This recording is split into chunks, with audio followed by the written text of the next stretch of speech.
All right, friends, welcome back to the program. And in today's special charity spotlight, I am joined by a very special charity. And I'm also joined by the chief of staff of that charity. His name is Josh Young. The name of this charity is New Story. It's a nonprofit organization that's on a mission to house 1 million people by the year 2030. Josh, it's great to have you on Follow the Money Radio. Thanks for joining me. Thanks so much, Jerry. It's a pleasure to be here. I'm excited.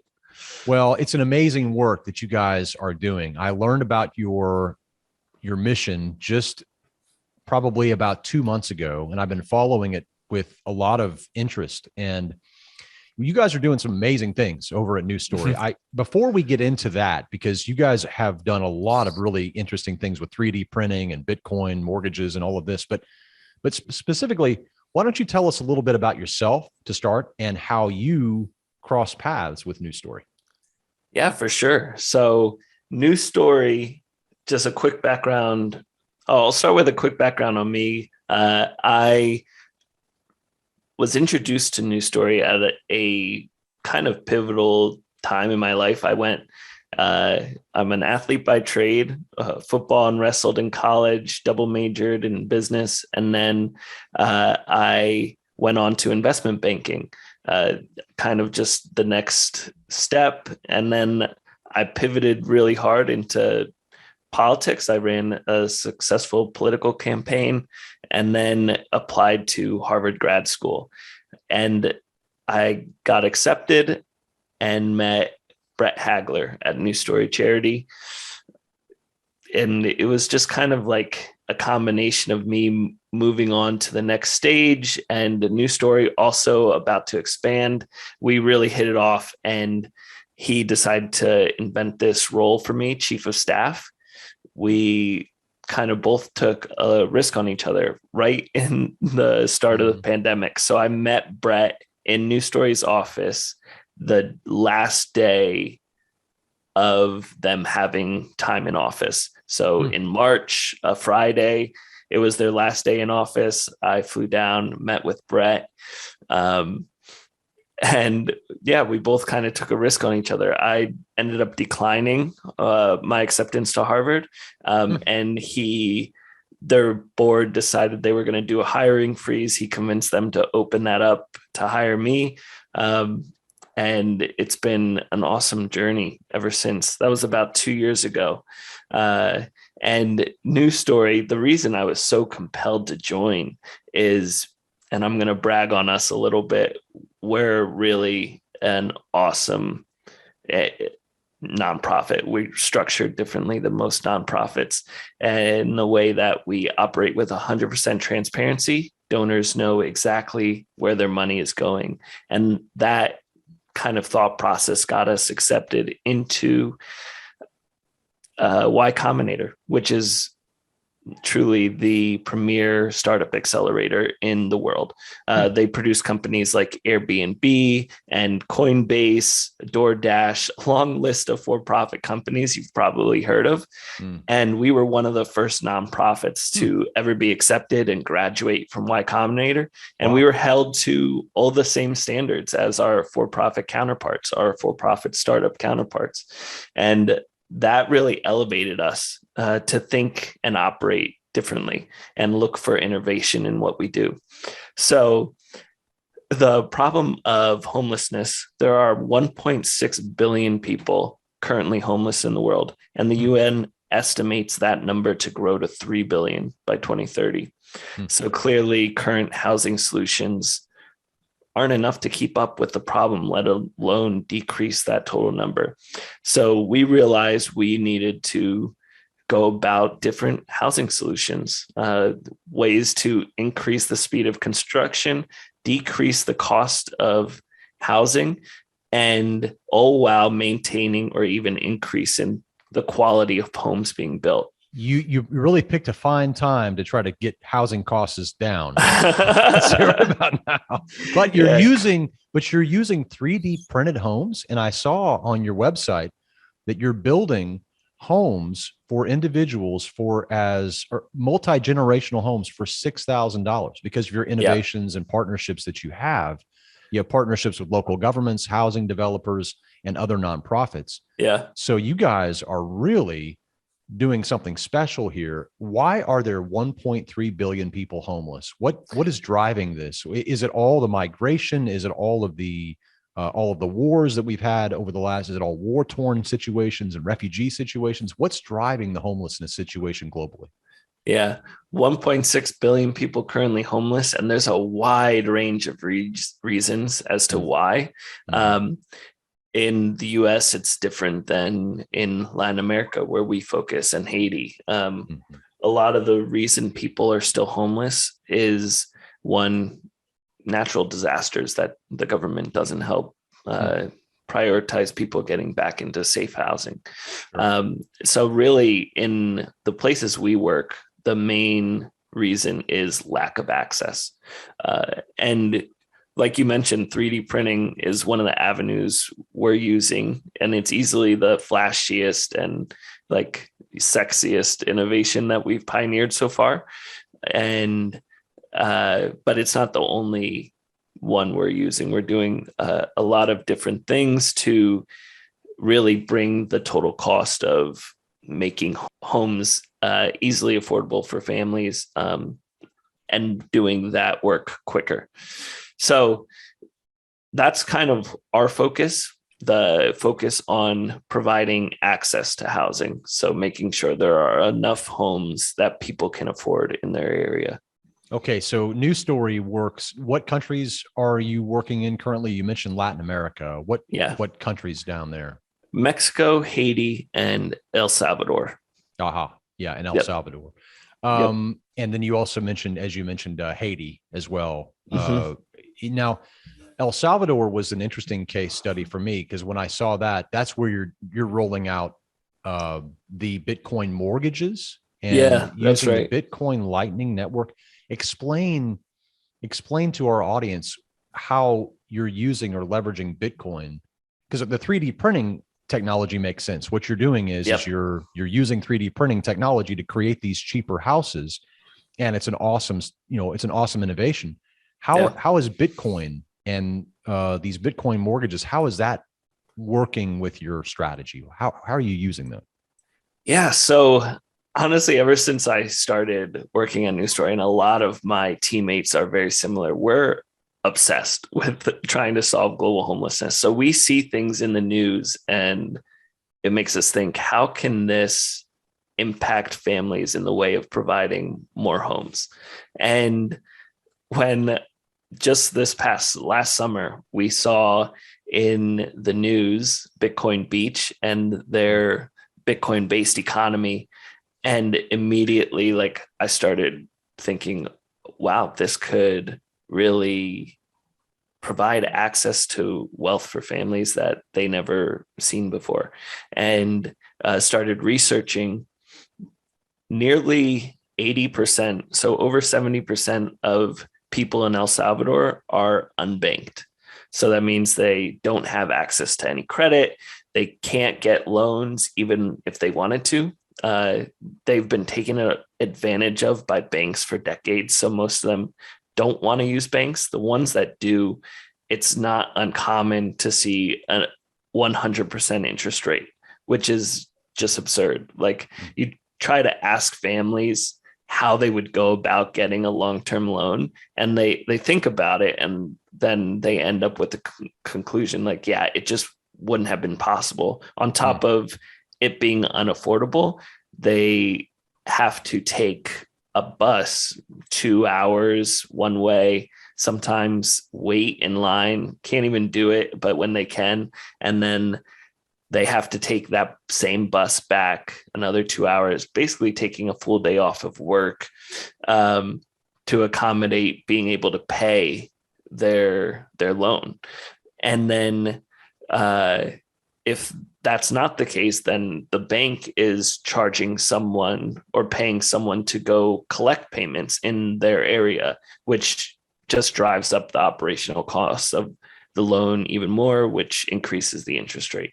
So what we also saw is that over 90% of people have smartphones.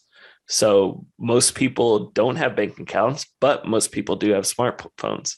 So Bitcoin is a great avenue for families to be able to make easy digital payments without having a bank account.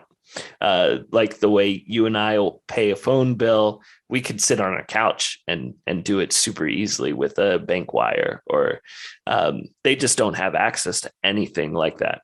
Hmm. So what we're doing is we're cutting the operation costs of collecting payments completely.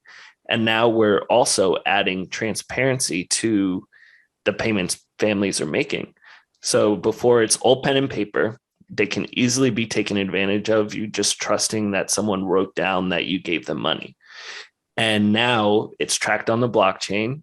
We can export it from our app into an Excel file to easily track where families are paying. And then we've partnered with Galloy, who owns and operates the Bitcoin Beach wallet, and they are in the process of creating a new story tab that allows families to see their total balance on their home, how much their minimum requirement for per month is, and also gives them financial advice for how to save and pay off their loan, what a mortgage is, and partnering with Bitcoin Beach and Hope House to help train families how to use this. So with the Lightning Network and the Bitcoin Beach wallet, we're able to make the fees for transaction zero. So families can send an instant payment from their couch. They don't have to give up family time or work time each month to be able to afford a home, an asset that they've never dreamed of having before. It'll be their first time for most of these families owning their own home and their own land. Mm-hmm. And Wow. honestly, for me, that there's no better asset than a home, being able to provide a safe shelter for your family that you can be proud of, pass down to your children. It's truly just such a rewarding experience to see these families receive the gift of home. I'm speaking with Josh Young. He's the chief of staff over at New Story Charity. They are committed to ending homelessness and have a ambitious goal of housing 1 million people by 2030, especially in vulnerable areas like in Latin America and even in Haiti. Josh, I'm really impressed with everything I've seen, and I want to go back to the interesting promise I saw on your website. People can go to your website is newstorycharity.org. newstorycharity.org. And what I saw on your website was also very interesting. 100% of the donation that someone gives to help you build these homes goes to the house. Yep. And I was looking at the website and I was thinking, okay, where's the catch? How does this work? and it turned out that you have a very innovative system, or an interesting system anyway, that relies upon something known as builders. These are individuals or families who kind of partner with you and cover the back end operations like salaries and rents and everything. Is that proving to be a successful and sustainable model despite this uncertain economy? And I would assume you're looking for more builders as well, people who can help come alongside and help you build more homes. Yeah, absolutely. We're super proud of the promise we're able to make, that 100% of your donation goes directly to home building costs. And that's because of our generous builders.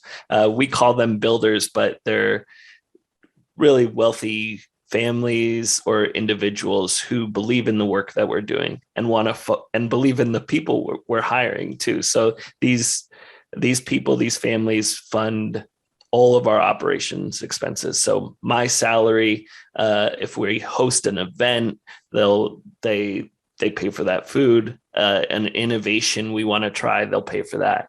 And in that way, we're able to keep that 100% promise that everyone that donates, they know with 100% transparency that all of their money goes directly to families in need, building them homes, the construction costs.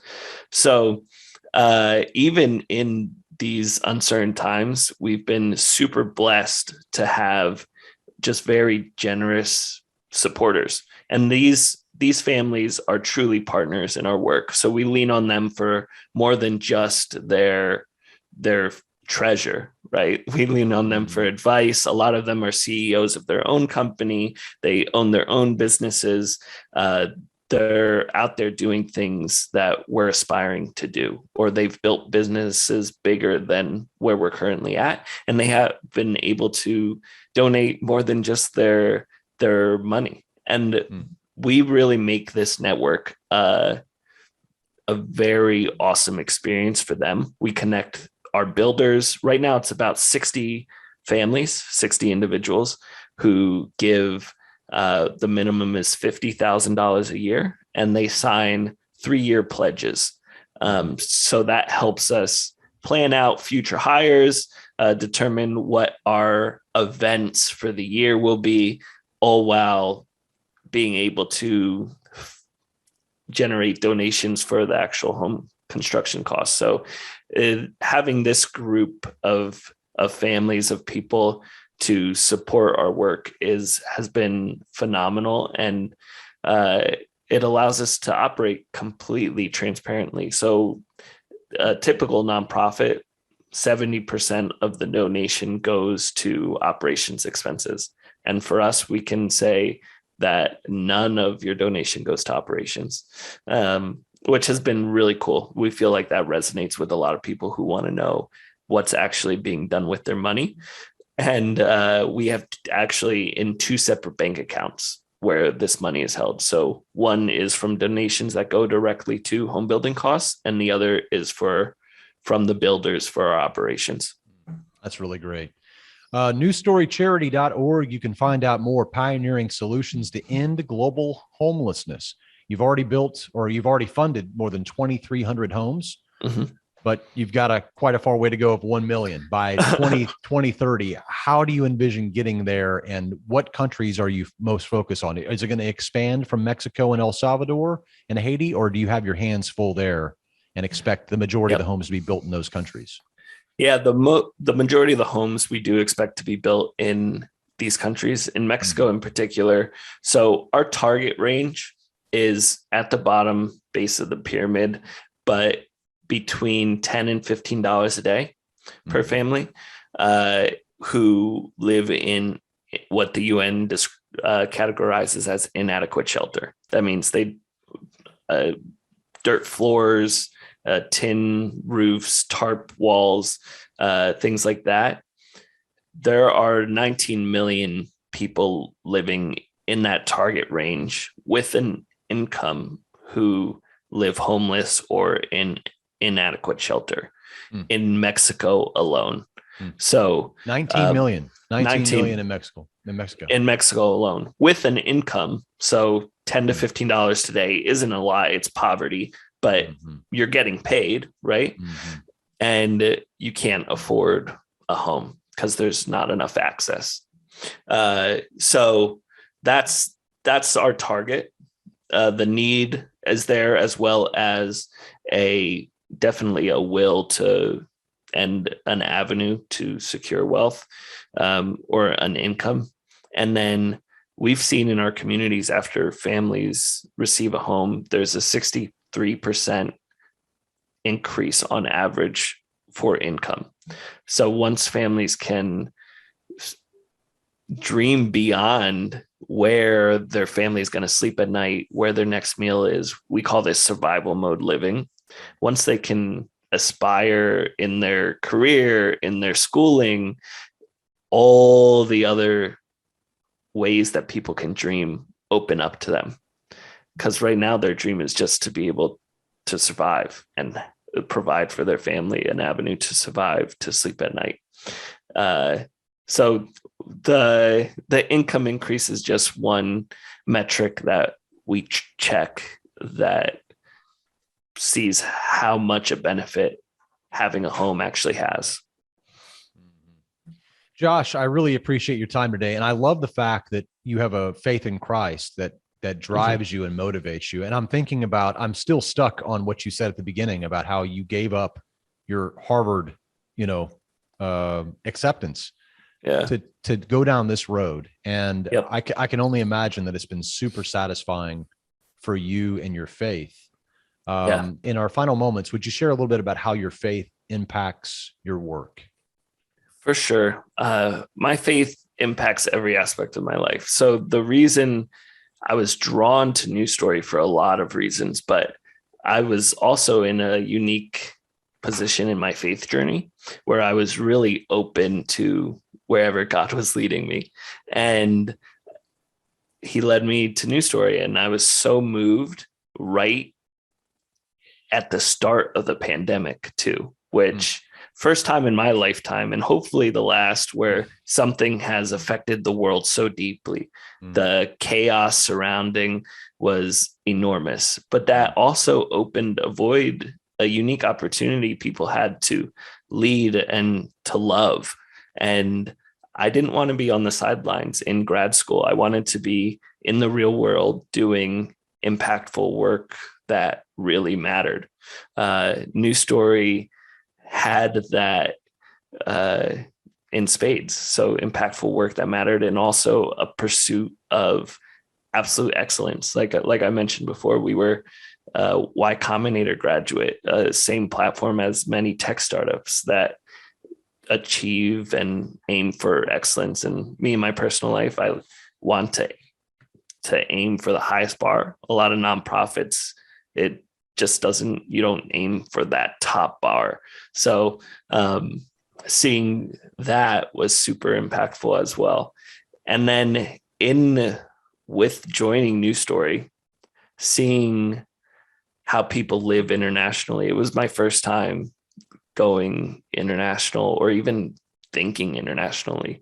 I grew up, my mom raised me and my younger brothers after my dad died in a single bedroom. We all shared one bedroom.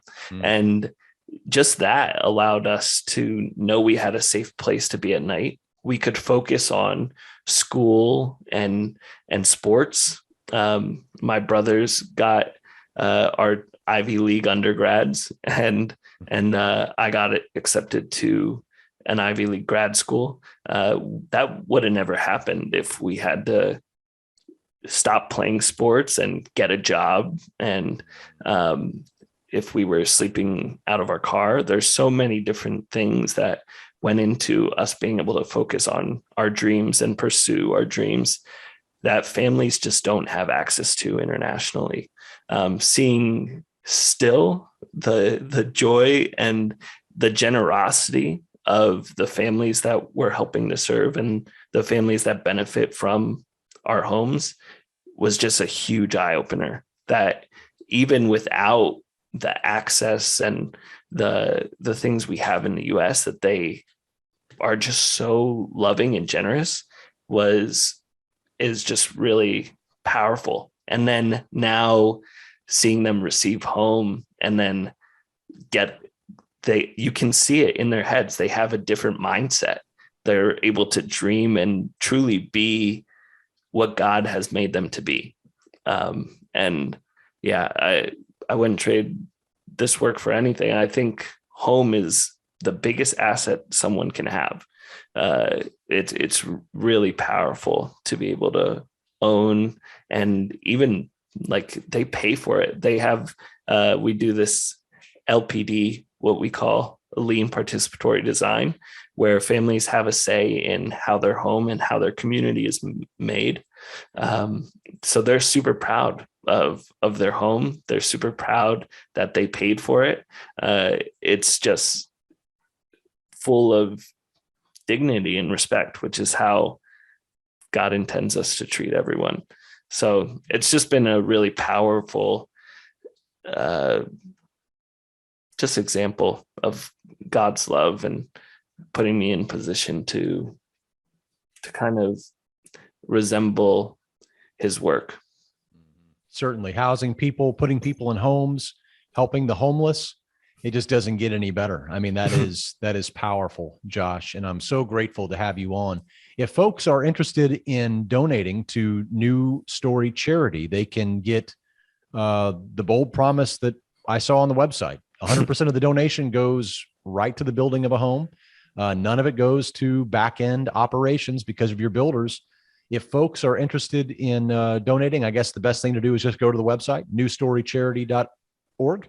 Yep, absolutely. And if you're someone listening who either owns a business that wants to partner with New Story, we have really good partnerships that give good experiences for employee engagement. Or if you're someone who, God has been good to you, or Bitcoin has been really good to you recently, and you have wealth to spare, we would love to partner with you in a builder capacity. My email is josh@newstorycharity.org. Fantastic. Josh, I love the story. I love New Story, and I love your faith, brother. I appreciate it. Keep going and keep helping others. And you're an inspiration to us. Thank you so much. Thanks so much, Jerry. Glad we got a chance to talk. This was a fun conversation.